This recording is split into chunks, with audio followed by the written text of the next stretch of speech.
A very good evening, class 12th. You are welcome to the channel by Seema Makhijani. And today's class is about coordination compounds. Now, the trouble with the coordination compounds is how to name them. But before we actually name them, you need to know the names of the ligands. As already done in the introduction class, ligands is something which is inside the square bracket of your coordination compound, जिसमें एक central metal atom होता है, which is generally the transition element, iron, cobalt, nickel, it could be anything. So let's see if it is iron. अब इस square bracket में transition element के सिवा जो भी चीज़ लगी हो, water, Cl2, etc., ये सारे के सारे are called as ligands because these are the donor atoms which will form coordinate bonds with the central atom. So the donor atoms are called as your ligands, and in today's class we are going to talk about the list of the ligands that you should know before we begin with the IUPAC nomenclature of coordination compounds. Now for each and every ligand you need to know its symbol. You need to know what is the charge possessed by that ligand so that you can calculate the oxidation number of the central atom. Denticity refers to number of coordinate bonds formed by the ligand, and then the name of the ligand. Now let's begin with the first ligand. If the symbol is F, as you very well know, fluoride, the charge is -1. It has a denticity of 1 का मतलब ये एक ही coordinate bond बना सकता है, and the name is fluorido is the name, and it forms only a single coordinate bond. The second is chloride, the third is bromide, and the fourth is iodide, which are of the same category, same charge, same denticity, and a similar name. Chlorido, bromido, iodido. Is that okay? These are the names of the halide when they act as ligands, when they are inside the square bracket, तब ये नाम है. लेकिन अगर कोई बाहर है square bracket से तो बेटा इसका नाम क्लोराइड ही है. लेकिन अगर वो अंदर है स्क्वायर ब्रैकेट के, then the name is chlorido. I hope you are understanding what I'm trying to say. जब Cl ligand होता है तो उसका नाम क्लोराइडो होता है, और जब Cl स्क्वायर ब्रैकेट के बाहर होता है मतलब द काउंटर आयन होता है, तब it is called as chloride. Moving on to the next.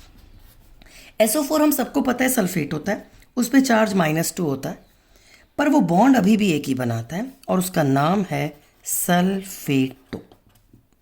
Similarly PO4 is for phosphate, जिस पे चार्ज -3 होता है, जैसे हम पहले पढ़ते रहे. बॉन्ड वो एक ही बनाता है, coordinate bond, and the name is phosphato. Next is CO3. अगर लिखा है तो चार्ज उस पर -2 है, जैसे कार्बोनेट का होता है. बॉन्ड ये एक बनाता है, the name is carbonato. Coming to the last one in this sheet is the 8th one. NO3 का चार्ज होता है -1, बॉन्ड वो भी ये एक ही बनाता है, and it is called as nitrato. ये सारे भी नेगेटिव लिगेंड हैं, विच मीन्स एक को समझा देती हूँ. सपोजिंग आपका एक कॉम्प्लेक्स है जिसमें chromium is the central metal atom, उसमें अंदर एक नाइट्रेट बना हुआ है, एक फॉस्फेट बना हुआ है, लेट्स से, और बाहर आपके पास एक कार्बोनेट. सपोज मैं रैंडमली बना रही हूँ, this is not a complex. इस केस में इसका नाम नाइट्रेटो, इसका नाम फॉस्फेटो, लेकिन इसका नाम कार्बोनेट ही रहेगा. क्लियर? एक और note before I move ahead. All negatively charged ligands अगर होते हैं तो उनका suffix is O. As you can see, nitrato, carbonato, phosphato, sulphato, iodido, bromido and so on. तो जितने भी नेगेटिवली चार्ज लिगेंड होते हैं उनका name ends with an O. Is that okay? Moving further with the list. The next is OH. OH पे charge -1, bond ये भी एक बनाता है, बट द नेम इज हाइड्रोक्साइडो अगर वो स्क्वायर ब्रैकेट के अंदर है, और अगर बाहर है तो हाइड्रोक्साइड, जैसे हम पहले भी करते आए हैं. Moving ahead, the next 10th और 11th में ध्यान दो.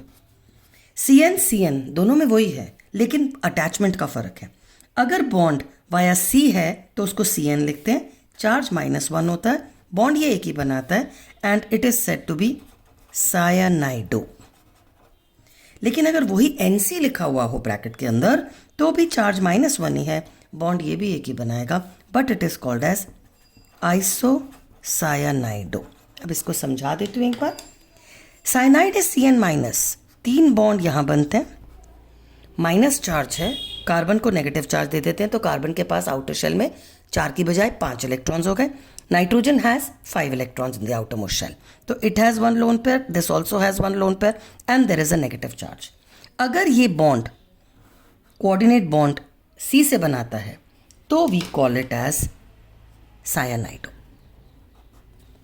लेकिन अगर यही कोऑर्डिनेट बॉन्ड N से बनेगा तो हम इसको आइसोसायानाइडो कहते हैं. That's the difference. मतलब there is a difference in the linkage.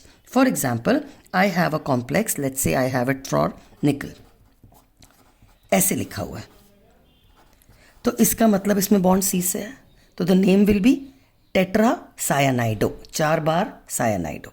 लेकिन अगर यही वाला ऐसे लिखा होता then the name would be tetra isothiocyanide. Fine. So the attachment of the atom to the central atom के हिसाब से the name goes on changing. Moving to the next 12th one.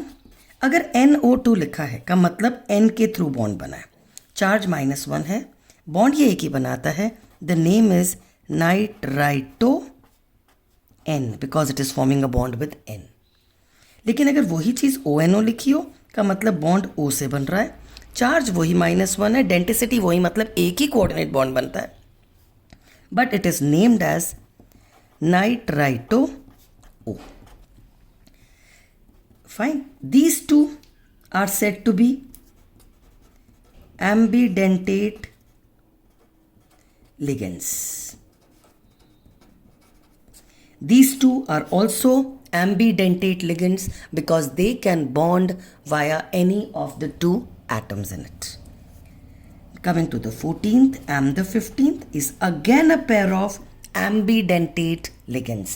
The ligands which have a capacity to form bonds via 2 different atoms, but at a time एक ही bond बनेगा.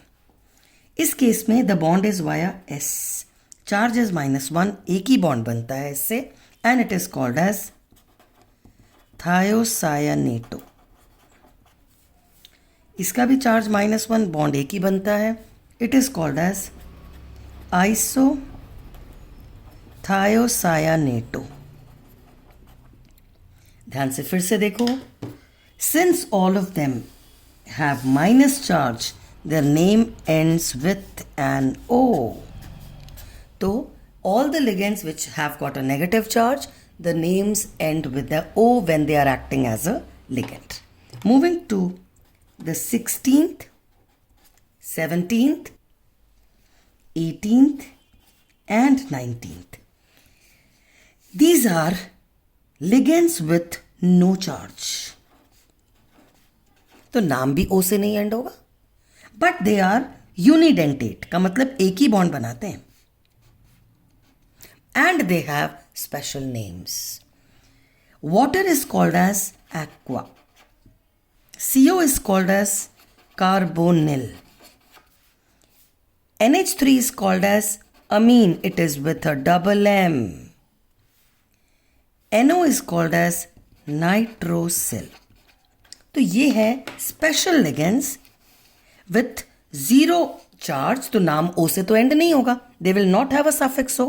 And they have special names, and they are your neutral ligands. Moving ahead with the ligand category,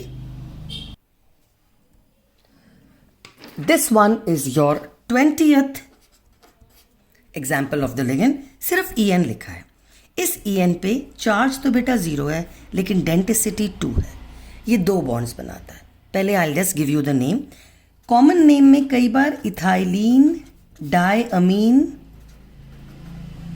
लिखा होता है, और else ethane 1,2 डायअमीन लिखा होता है। अब इसका स्ट्रक्चर कैसा होता है? Have a close look at it. Structure इसके समझने के लिए, इथेन डायमीन का मतलब है you will have CH2 CH2 and you would have an NH2 NH2। ठीक है, ये रहे लोन पेयर जहां पे कोऑर्डिनेट बॉन्ड बनना है। मतलब at a time they form 2 coordinate bonds with the central atom. मतलब रिंग जैसा स्ट्रक्चर हो जाएगा। अगर 2 नाइट्रोजन एक सेंट्रल एटम पे कोऑर्डिनेट बॉन्ड बनाएंगे तो रिंग स्ट्रक्चर हो जाएगा ना। इस रिंग स्ट्रक्चर फॉर्मेशन को चिलेट इफेक्ट भी कहते हैं। Whenever your ligand has denticity more than 1, तो मतलब at a time 2 or 3 bonds are formed, then in that case a ringed compound is formed, and such a ligand or such a effect which stabilizes the complex is called as the chelate effect. 21st is C2O4। इसमें charge -2 है, denticity 2 है। क्योंकि charge -2 है तो understandable है oxalato is the name, क्योंकि charge -2 है। इसका स्ट्रक्चर देखें। The structure for oxalato looks like this, C double bond O, O minus, C double bond O, O minus। अब इसमें जो ये ऑक्सीजन है ना, इसके पास जो लोन पेयर है, they act as donors to your central metal atom. तो you can see again this is a 5-membered ring. So this leads to stability of the complex. अगर एक ऑक्सीलेटो लिखा है तो वो एक्चुअली 2 बॉन्ड्स बना रहा है, क्योंकि उसकी डेंटिसिटी 2 है। Moving to 22, PPH3। PPH3 का चार्ज 0 है और डेंटिसिटी 1 है, एक ही बॉन्ड बनाता है। न्यूट्रल लिगेंड है तो name is triphenyl phosphine.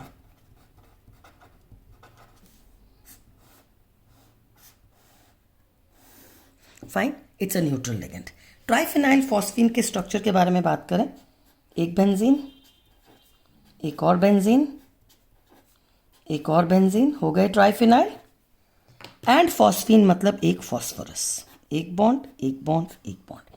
Phosphorus के आउटर शेल में you have 5 valence electrons, so it has now got 3 you are used up in bonds and 2 are left. तो ये एक ही तो बॉन्ड बना सकता है, therefore it is unidentate.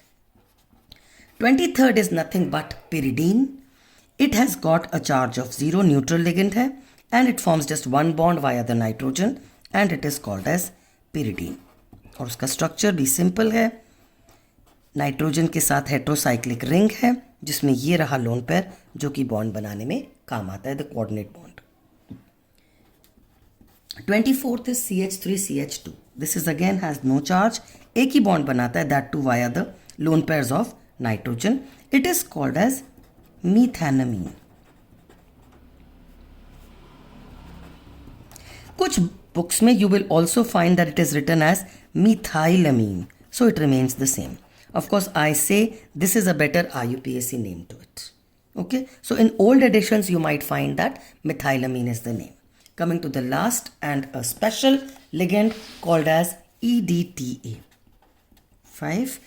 This ligand has charge of -4, denticity of 6।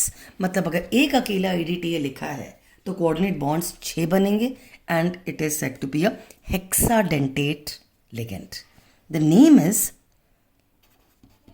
Ethylene diamine. ये हो गया इथाइलिन, ये हुआ डायमीन। टेट्रा एसीटेटो। अब एसीटेटो बोला है तो नेगेटिव चार्ज तो था ही ना। Now let's talk about the structure of this particular ligand which you should know. ये रहा इथाइलिन, ये रहा डायअमीन। अब टेट्रा एसीटेटो के लिए क्या है, you have got CH2 COO minus, CH2 COO minus, यहाँ पे भी CH2 COO minus, CH2 COO minus. And if we talk about the bonds that it can form, अगर ये तुम्हारा central metal atom है तो एक bond ये nitrogen बनाएगा, एक coordinate bond will be formed by this nitrogen, one is via this oxygen, one is via this oxygen, one is via this oxygen, and one is via this oxygen, which means a total of 6 is your coordination number or the secondary valency of such a ligand. So this is the list of ligands that you should know if you want to do the IUPAC nomenclature of coordination compounds. Fine? With this, I come to the end of this particular video where you should know the ligand nomenclature for us to start off with naming the coordination compounds. My next video is on IUPAC nomenclature of coordination compounds, and we end the class here. Hope you are liking and enjoying chemistry. Please do share and subscribe if possible and if you are liking it. Bless you loads. Do well in life. All the best for your final board examinations. Bye.